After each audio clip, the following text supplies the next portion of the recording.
Olá, pessoal! Para a jornada do sistema digestório, vamos falar um pouquinho sobre a infecção pela bactéria H. pylori. Em 1973, os cientistas australianos Robin Warren e Barry Marshall isolaram o Helicobacter pylori no estômago de pacientes com gastrite crônica e levantaram a hipótese de que essa bactéria fosse causadora da doença. Como costuma acontecer com as ideias que subvertem paradigmas estabelecidos, a descoberta foi encarada com enorme descrédito. Como poderia existir uma bactéria capaz de sobreviver no meio tão ácido? Parecia absurdo. Hoje sabemos que o H. pylori é uma bactéria gram-negativa, altamente móvel e de morfologia helicoidal, capaz de colonizar a parede estomacal de muitos, mas não de todos os indivíduos, e estando associada a gastrites, úlceras e câncer gástrico e hospedeiros suscetíveis. Diante disso, é considerada pela Organização Mundial de Saúde um agente carcinogênico. Contraída nos primeiros anos de vida, a infecção persiste indefinidamente, a menos que tratada. É mais comum encontrá-la nos mais velhos, especialmente naqueles que passaram a infância em condições socioeconômicas desfavoráveis. A bactéria é pouco invasiva, colonizando as superfícies da mucosa gástrica, onde é protegida dos efeitos dos ácidos estomacais, pela camada de muco gástrico. Após a colonização da mucosa, uma combinação de fatores de virulência e das respostas do hospedeiro provoca inflamação, destruição tecidual e ulceração. Por suas contribuições no descobrimento da associação entre H. pylori e as úlceras pépticas e duodenais, tais cientistas foram agraciados com o Prêmio Nobel de Fisiologia e Medicina em 2005. Para entendermos a atuação da bactéria, é importante que compreendamos as características morfofuncionais do local em que ela atua, o estômago. Na quarta semana, o embrião, inicialmente um disco trilaminar plano, cresce mais do que o saco vitelínico e, com isso, sofre dobramentos longitudinal e transversal, tomando a forma de um cilindro trilaminar alongado dobrado sobre o saco. Quase ao fim do dobramento, o tubo digestório primitivo, formado por endoderma, é composto por um tubo com fundos cegos, um cranial e outro caudal, compondo os intestinos anterior e posterior, e por um intestino médio central, aberto ventralmente ao saco vitelínico. A ativação dos genes ROXA3, ROXA2, ROXB4, 25A, BAPX1 e NKX2.5 deflagram as diferenciações do tubo digestório anterior que levam à formação do estômago. Entre o 26º e o 28º dia, o estômago expande-se como uma estrutura fusiforme no intestino anterior.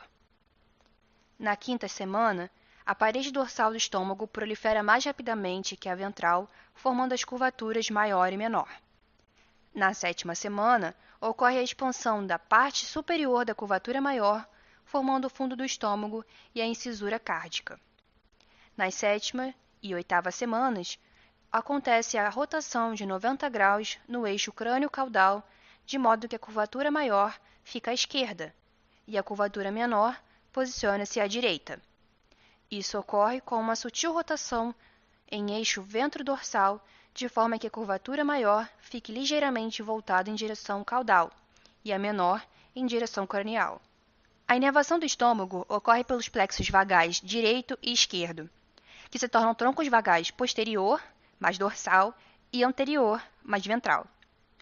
Já a vascularização provém de ramos ventrais da aorta descendente desenvolvidos por consolidação e redução das artérias vitelinas direita e esquerda. O epitélio inicialmente simples, com expressão de Sonic Hedgehog e Indian Hedgehog, torna-se pseudoestratificado e se espessa a ponto de quase ocluir o lúmen, de forma que diversos lúmens secundários são formados, mas se fundem em um lúmen principal. Então, o Sonic Hedgehog passa a ser expresso apenas no endoderma situado entre vilos e aumenta a expressão de BMP no mesoderma subjacente, que medeia a formação e a condensação mesenquimal. No estômago, o endoderma se invagina no mesoderma, formando depressões, as futuras glândulas gástricas. Ele apresenta diferenciações epiteliais segundo suas porções: cárdia, fundo, corpo e região antropilórica. Na região cárdica, encontramos criptas curtas e afuniladas, onde desembocam glândulas tubulosas enoveladas mucosas pequenas, as glândulas cárdicas. Já na região do fundo e corpo do estômago, encontramos criptas curtas onde glândulas tubulosas ramificadas desembocam, as glândulas fúndicas, compostas por diferentes tipos celulares, onde se localizam ao longo do istmo, onde encontramos células mucosas de revestimento superficial, do colo, que apresenta predomínio de células parietais e células-tronco, e da base, onde células principais, parietais e enteroendócrinas são as mais comuns. Células principais produzem pepsinogênio, apresentam grande densidade de retículos endoplasmáticos granulares e complexos de Golgi. Parietais produzem ácido clorídrico e fator intrínseco da vitamina B12. Apresentam muitas mitocôndrias e um grande sistema túbulo-vesicular. Já as células enteroendócrinas são secretoras de peptídeos regulatórios. Na região pilórica, devemos observar criptas longas, onde desembocam glândulas tubulosas enoveladas mucosas, as glândulas pilóricas, que produzem muco alcalino e que apresentam as células enteroendócrinas G, de gastrina, que estimula a secreção de ácido clorídrico, e D, de somatostatina, que promove a inibição paráquina da liberação de gastrina. O fluido secretado pelo estômago é denominado suco gástrico. Esse suco apresenta componentes inorgânicos e orgânicos, além de água. O principal constituinte inorgânico da secreção é o HCl, que converte o pepsinogênio em pepsina ativa e produz o pH ácido, ideal para a ativação dessas enzimas. Como componentes orgânicos, se destacam o pepsinogênio e o fator antianêmico intrínseco.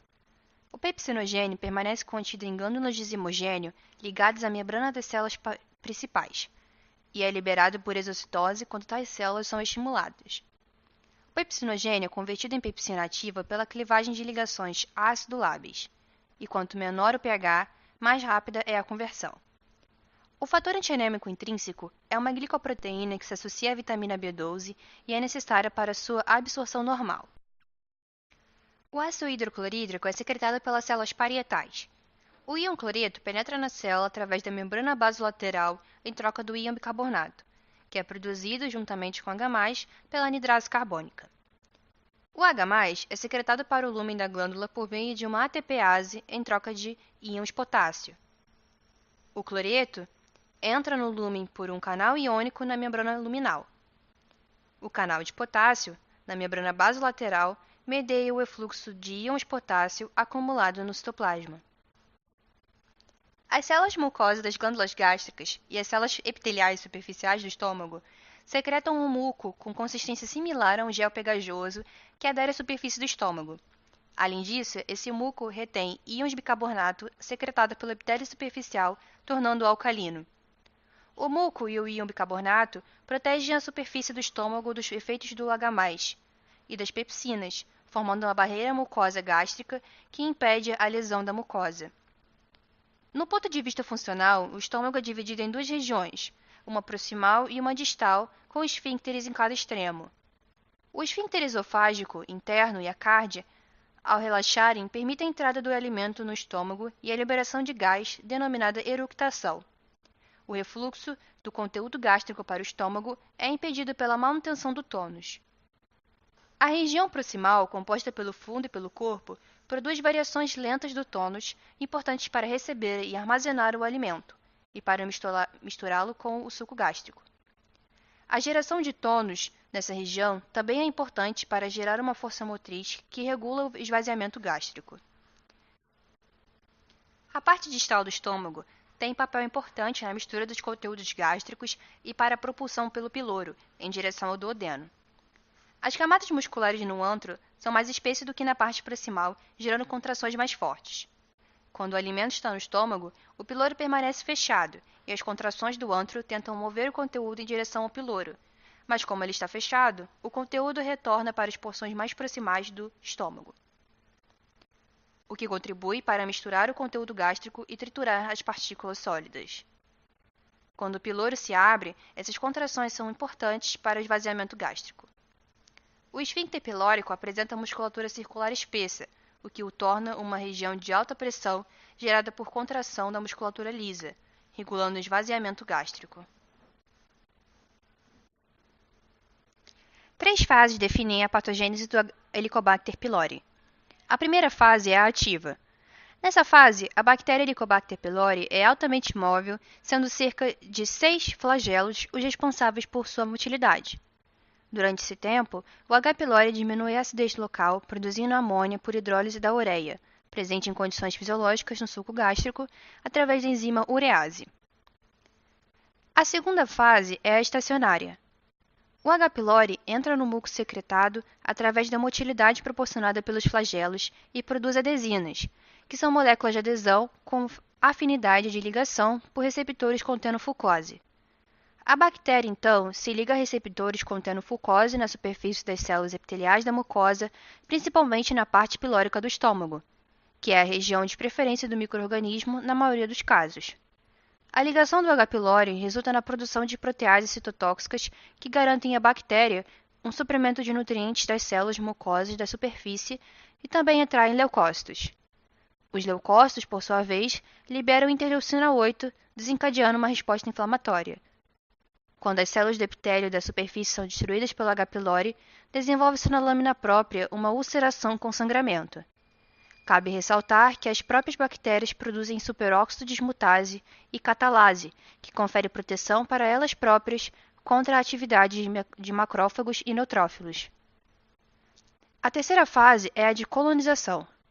O H. pylori nutrido se destaca da superfície apical das células da superfície da mucosa, impedindo que ela seja eliminado com células que morrem, se replica dentro do fluido viscoso protetor e se liga a proteínas do muco que contêm ácido ciálico.